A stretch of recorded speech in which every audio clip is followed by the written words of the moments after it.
How many people will there be in the world by 2100?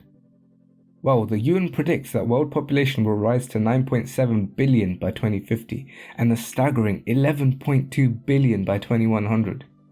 As of 2015, 60% of the world population comes from Asia, 16 from Africa, 10 from Europe, 9 from Latin America, and only 5% from North America and Oceania. However, by 2100, an unbelievable shift in these demographics is set to occur, as improved healthcare in Africa means that the population of Africa will grow substantially and more than double by 2050. By 2100, Africa and Asia will have similar population sizes, with Africa set to overtake Asia at some point after 2100.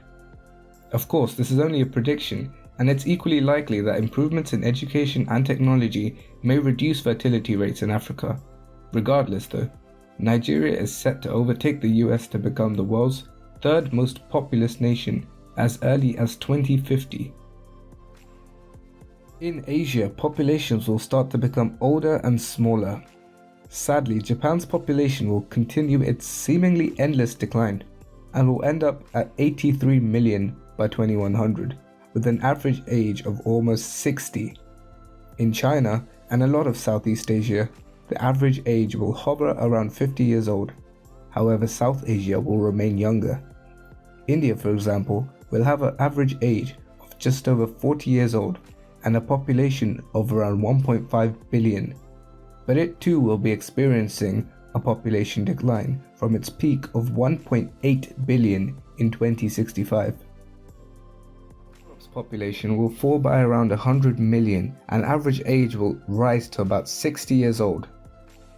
Countries such as Poland, Hungary and Romania are already experiencing major population declines, which will continue, with Romania's population almost halving by 2100.